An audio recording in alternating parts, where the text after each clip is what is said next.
Direção Segura.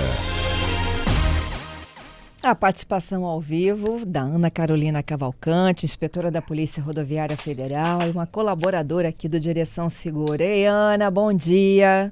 Bom dia, Fernanda. Bom dia a todos os ouvintes da Rádio CBN. Ouvinte pergunta, você responde. Posso estacionar na porta de uma garagem, em frente a uma garagem? Então, Fernanda, não pode. Essa é uma das situações que mais geram dúvidas, porque muitas pessoas pensam, a garagem é minha, ou eu vou parar aqui rapidinho, não tem nenhum carro dentro da garagem, ou foi o proprietário que colocou essa placa de proibido estacionar em frente ao portão. Tem muitas casas residenciais que o próprio proprietário coloca aquela placa, né? Proibido estacionar. Acho que de tanto que eles veem pessoas estacionando e atrapalhando, né, a entrada e a saída de veículos, que eles mesmos decidem colocar a placa ali no próprio portão. E aí o que acontece? A legislação ela diz o seguinte: se existe uma guia de calçada rebaixada destinada à entrada ou saída de veículos, estacionar naquele local é uma infração de trânsito. Mesmo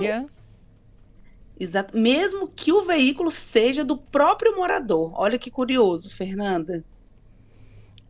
Eu conheço a história. Eu tenho uma conhecida que deu uma paradinha na porta da garagem dela, de uma residência, e foi notificada pela guarda. Exatamente. As pessoas às vezes ficam sem entender, mas o Código de Trânsito, ele não olha para a situação do veículo, ele olha, na verdade, a situação do veículo na via pública e não para quem é o proprietário do imóvel. Então, a regra, ela vale para todo mundo. Essa regra, ela consta no artigo 181 do Código de Trânsito Brasileiro. As pessoas gostam, às vezes, de pesquisar, né? O inciso 9º, ele proíbe estacionar um veículo onde houver guia de calçada, meio-fio rebaixada, e esta guia, ela tem que ser destinada à entrada ou saída de veículos.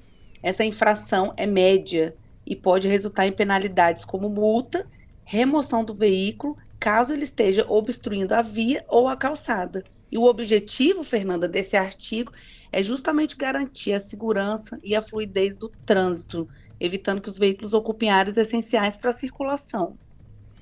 Isso, Ana, e outra coisa também, né? O cara que passa com a guarda lá fiscalizando o cumprimento dessa legislação, não tem como saber se aquela pessoa é proprietária ou não daquele estabelecimento, né? Exatamente. Ele imagina que ele está ali obstruindo, na verdade. Exatamente. Mesmo sendo a garagem da pessoa ou do comércio da pessoa, o que importa é que ele está obstruindo na via, e a via é pública, né? Então, a legislação ela é feita desse modelo para proteger todos os condutores e não só o proprietário daquele local. Entendido. Olha só, e eu imagino o transtorno que é, quando a gente está falando de uma casa, ele está impedindo seus próprios membros da família ali de entrarem, né? Agora, quando você parar na porta de um condomínio, de um prédio comercial, que as pessoas saem e entram o tempo todo. Exatamente. E essa proteção, Fernanda, ela não é apenas para garagem residencial.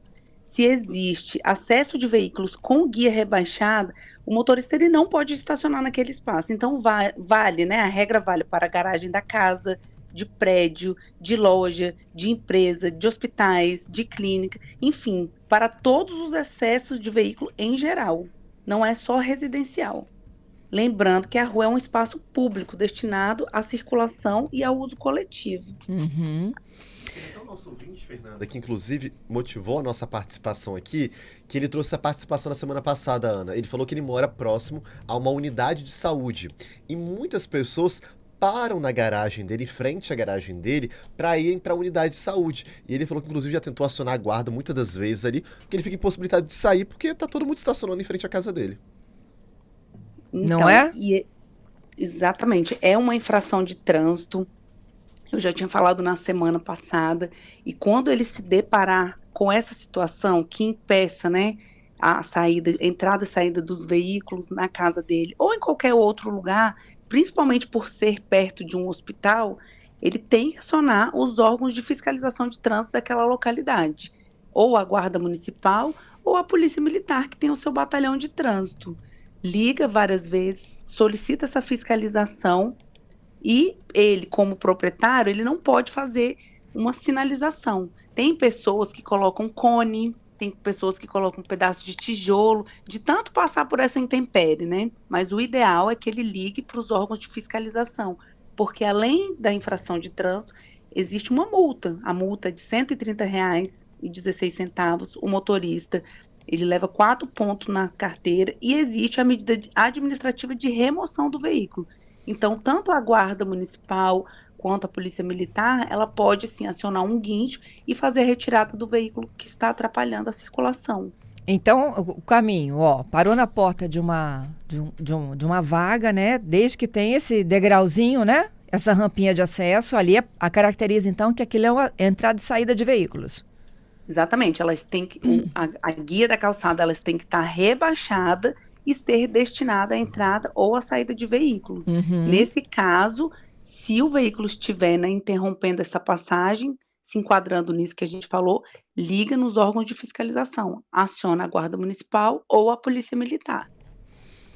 Temos perguntas? Temos sim, o nosso ouvinte Giovanni está perguntando aqui, Ana, e quando a pessoa estaciona o motorista em cima, por exemplo, da faixa de pedestres?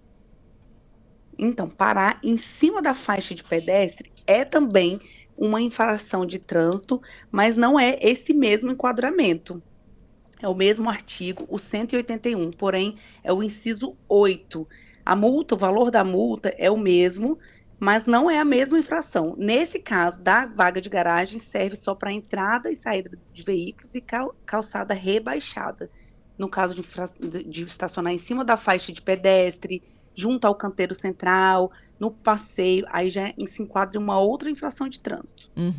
Tem mais perguntas. Mais pergunta. O Vertuane pergunta aqui, Ana. Fernanda, bom dia. Gostaria de saber sobre quem, entre aspas aqui, reserva vaga de estacionamento na rua. Qual é a penalidade aí, Ana? Para quem tenta reservar uma vaga de estacionamento ali na rua. Colocando um obstáculo, por exemplo, um cone, alguma coisa assim? Por causa disso. É isso, Carol? Então, nesse caso, eu já ia perguntar como que é feita essa reserva, né? Tem algumas situações, por exemplo, um condomínio residencial, onde vai ter uma mudança. Aqui tem muito prédio, né? Geralmente as pessoas vão se mudar, entrar ou sair do apartamento. E aí o próprio condomínio, quando existe uma dificuldade de estacionamento, ele faz essa reserva de vaga. Nesses casos, não há proibição, desde que seja comunicado anteriormente, previamente, aos órgãos de fiscalização de trânsito. Agora, um motorista, uma pessoa comum, ir na rua, colocar um cone, existem flanelinhas também, que a gente percebe que coloca ali, né, cones, pedaço de tijolo, de madeira, reservando essas vagas, não pode. E o que o motorista tem que fazer ao se deparar com uma situação dessa? Mais uma vez, acionar a Guarda Municipal ou a Polícia Militar. Não é permitido. Só quem pode fazer reserva de vaga específica são os órgãos de fiscalização de trânsito. Reserva de vagas de que tipo? Deficientes, idosos, gestantes. Fora isso, as pessoas podem estacionar e devem estacionar em qualquer lugar que seja permitido. Mais uma. Leonardo. Bom dia, CBN. Leonardo aqui falando. Queria perguntar para a entrevistada aí, vocês estão falando sobre estacionar, né? E no caso de Uber, que faz uma parada, ele não estaciona, ele para em frente a uma garagem ali, atrapalhando o trânsito. Isso tem como penalizá-los? Deu para entender, Carol? Deu sim. Então, ótima pergunta, excelente pergunta. Eu ia, inclusive, falar nesse assunto. Existe essa grande dúvida. Parar é a mesma coisa que estacionar? É uma dúvida que muitas pessoas têm.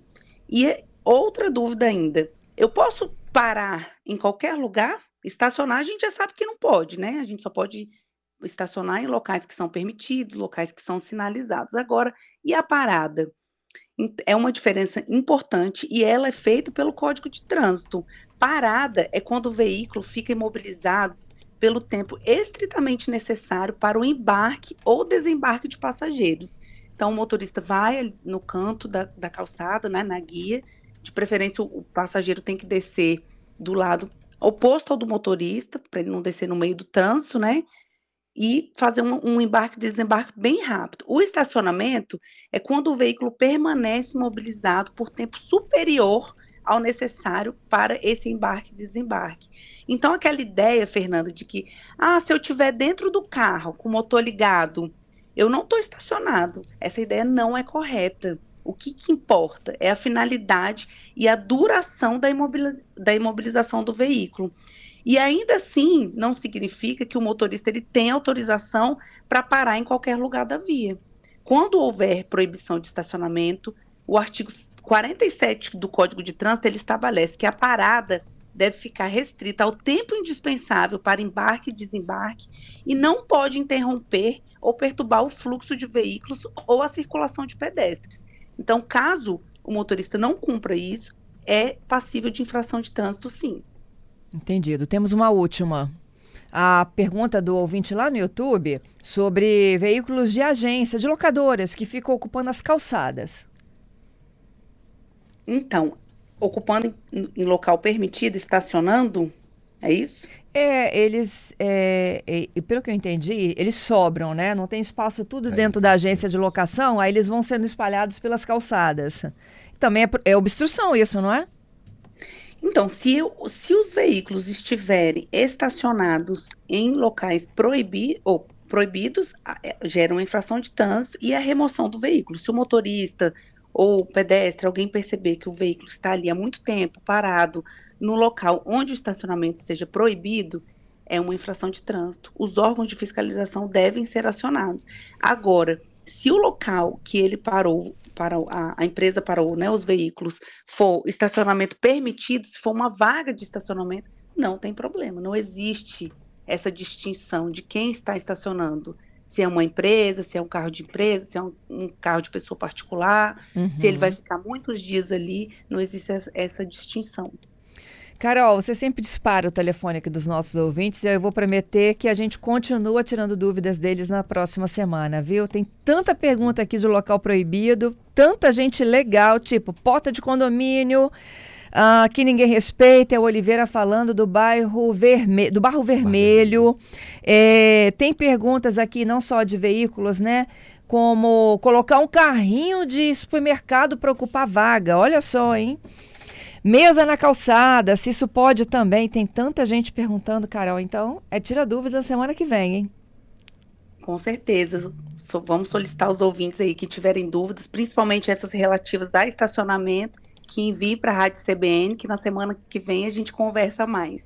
Combinado. Obrigada mais uma vez pela parceria e até terça. Até terça-feira, Fernanda. Boa semana a todos. Boa semana.